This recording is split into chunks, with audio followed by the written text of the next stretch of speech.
Allô, c'est la famille. J'espère que vous allez bien car chez nous, tout va bien avec Jésus-Christ. Hein? Et ça, Abino Bongo, mère des jumeaux, Acti Télévision, Bandeko. Ce qui n'a yé, ce qui te yé, la kisi ke makamboza. Ah oui, makamboza, penza. Eza. Il y a momo, likamboza, makamboza. Concert, il y a momo, oh, eza souka bandeko. To moni momo, il y a momo, nenga télémi. Pasteur Moïse Mbiye a télé pour le concert. Tout le monde Moïse Mbiye ko télé ko ça ba concert tout mona et amener les savants na mboka Kinshasa na.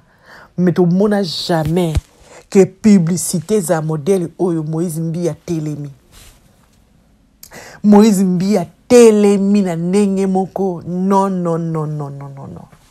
J'espère qu'il y a une laisse m'tatinda qui est à date nasi et puis de son côté zo télé zo en foule hein parce que tout le monde qui Moïse Mbiye te vendre qui na ya dene ça dit que hier ici Moïse Mbiye yo vandi ka boy so ko o tie date c'était yo aussi ba ko seka yo Moïse Mbiye a tie date penza minangai pour la stade na biso ba pimi la kabangote stade il peut aussi bandimier le ko bandima qui frère Mike peut aussi bandima puis bandimier et bongo publicité siko na ya momo nini ya momo salité pour na stade des martyrs donc ya momo peut se dire que ya momo qui akoyo mutu mosusu comme le langage mususu, tu sens que Moïse Mbiye, Moïse Mbiye mature, Moïse Mbiye posé, tu as vu toujours posé. Tu dis que tout agitation, ça c'est vrai. Mais on sent que Moïse Mbiye, il s'est très bien préparé. Aux hommes que Moïse Mbiye, même même sur tous ses faits et gestes, on veut nango, ali ko vide le langage né, nous ali ko bimisa munokone, donc tout est structuré. Azolandela fuma nyon surtout.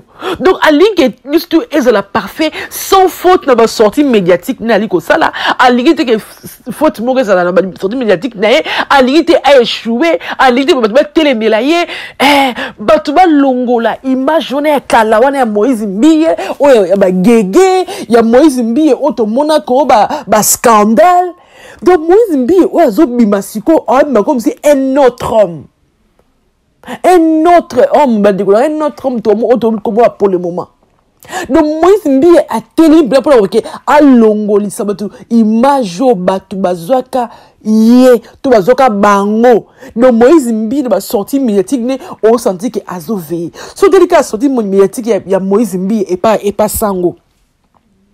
Façon de parler.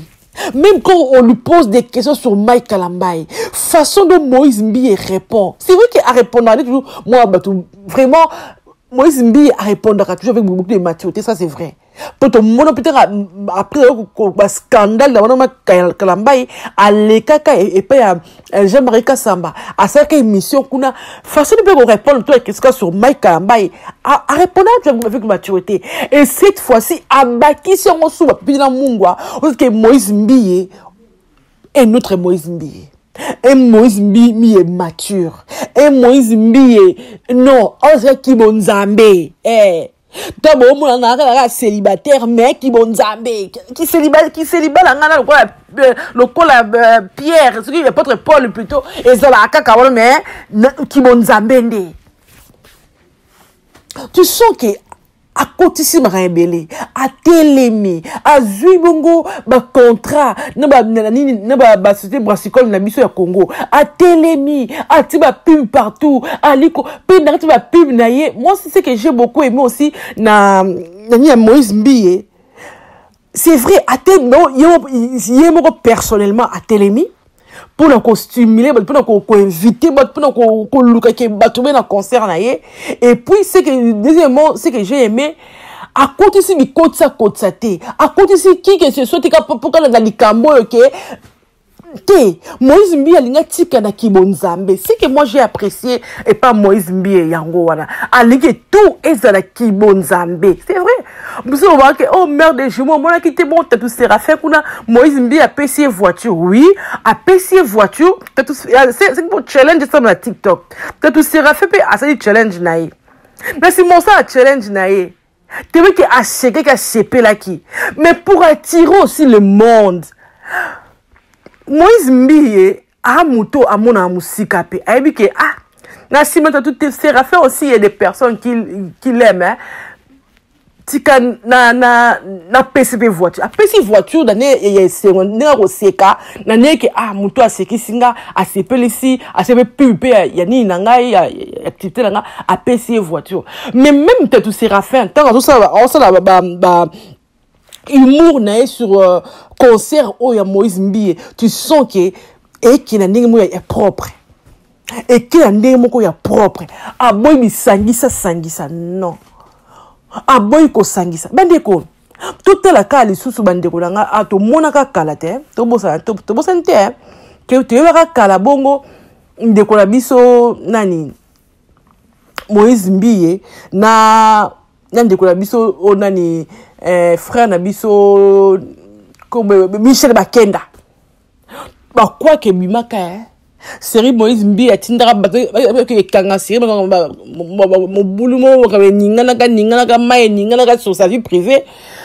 donc karaba tu na soki na studio même Michel Bakenda bakanga bango et tout ça entre bango et comme qui moi ko bende na pe aussi mais to moni bongo Michel Bakenda ke ko yemba sur na cité Bethel Michel Bakenda publie na page Facebook Michel Bakenda abe akozala tu sens que c'est un autre Moïse Mbiye donc tout que Moïse Mbiye mususu aliki atika likamnae na kibonzambe na benvité na ye na makamndenga zo memelango asangisi bisoka atiki bisoka na kibonzambe aboko sangisa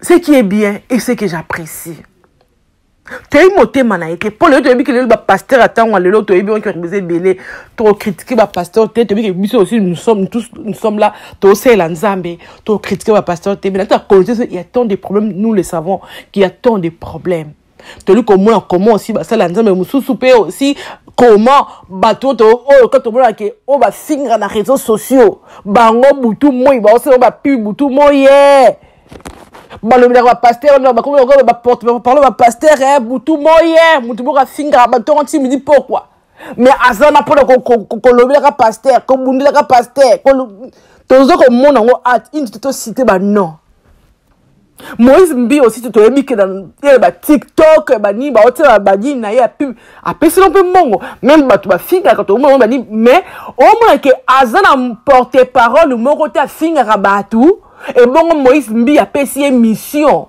allo makamne azati Moïse Mbiye a aussi makabo autrement et nous apprécions bandeko tant que ben mo sana nzambe il faut faire les choses avec bien et pour honorer ton Dieu. Ce qui est kamboli comme ça et pour la gloire en Nzambe, ça là on peut na kibonzambe. Ça là ko imposer non et ça ya Nzambe, mais ça comment te. Tout le monde aussi qui makambo ça ko ça na misel ça ko c'est to que non oh pendant also na kibonzambe. Ah oui. To boy basila nzambe oya sangisa no mokili okuta ye batu bafinga bazo fingela ye te to lingi bongo te yango te Moïse Mbiye atelemi penza que Nzamba sunga que Moïse Mbiye na biso oyo c'est grand homme Moïse Mbiye bandeko azam mutu dans le sens que azam mutu oyo ana tala makasi soki obiko Moïse Mbiye abiko yemba te okosi ayebiko composer te okosi ana tala munini ana tala makasi to lingi Moïse Mbiye ba talent ba qualité Moïse Mbiye ya kibonzambe ndi tozala iposa ya kibonzambe makasi oyo toli komona ya ba talent makasi oyo ya ba savoir makasi oyo ya ba maturité makasi oyo ndi toli komona kata communauté et concert oyo Moïse Mbiye a vandité yemoko telemi yemoko azosala to boleti akesi ko lukati première dame mboka la biso pour dire que Moïse Mbiye a télémi. Dans tout ça, Moïse Mbiye a sali eza malamu, eza penza bien. Mais Yamotouya, que tout soit fait pour la gloire de Dieu. Nyonso Moïse Mbiye azo sala. Ko telema o a telemi. Ko tambola o azo tambola. Ba pibu o azali ko sala. Maloba o azali ko ba pour le moment. Ezala ka te maloba oyo ke pour le moment oyo kaka ala concert. Ti. Etika la po libela. Ki bonzambe o azo la kisabiso na période oyo. Ezala po na libela. Nyoso oyo baliko bongisa pona concert oyo ezaka te po etika na lisolo mbote ngape Moïse Mbiye na betaka na stade de martyr te. Mais ezala penza pona gloire à Nzambe. Attention batu bakoya ata 80 000 wana te, mais ezala pona gloire ya Nzambe. Attention ki bakoya 40 000 te, mais ezala pona gloire à Nzambe. Ceux qui paient 80 000 ou bien plus de 80 000 personnes à stade de Mukolowana, que tout soit fait pour la gloire de Dieu. Yangonde ya motuya. Et c'est ngoni na mokilo, ba betera biso maboko. Et c'est ngoni na mokilo ba ke yoza bien. Yondo leki, yondo yebi, yondo na savoir, yondo na succès, yondo mais ceux qui nzambe aliko goba ke ayebi yote. À quoi ça sert? Ceux qui nzambe communion malamu yote, à quoi ça sert? À quoi ça sert-il aux âmes qui est apprécié yo, mais dans nzambe aux en relation malamte? Ça ne servirait à rien. En tout cas, les bons délits, nanga personnellement, et que nzamba sur le concert, wana est pour la gloire de Dieu. Et pour la gloire de Dieu. Moïse Mbiye oyo to moni na période oyo. Atika la ka Moïse Mbiye wana. Que cette sagesse-là, éthique modèle. Façon de vivre où la qui s'est mise sur différentes sorties médiatiques né éthique à la modèle. Que le Saint-Esprit agisse encore puissamment dans le monde et que Dieu l'utilise pour la gloire ya kombo nae.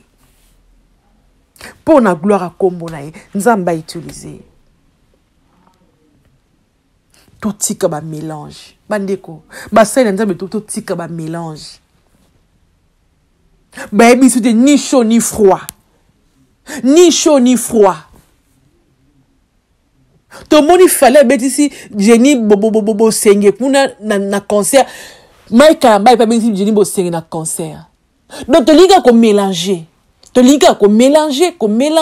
to yo asute wapi ya nzambe wapi mo kitwali ko yeba te. Que tout soit pour la gloire de Dieu.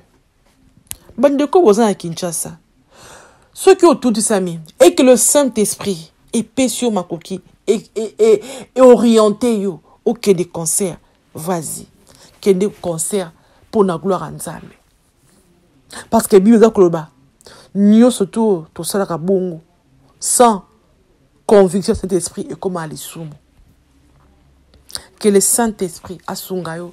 Ce qui Saint-Esprit a convaincre yo qu'il y a un concert que le komisa Nzambe pesala nyoso pour le koma Nzambe. Et en ce moment-là, Nzambe pas au pambola yo. Isaïe qui a vu le maire des jumeaux. Courage à pasteur Moïse Mbiye. Courage na église Bethel qui moussa na Nzambe et sama pour la gloire à Nzambe.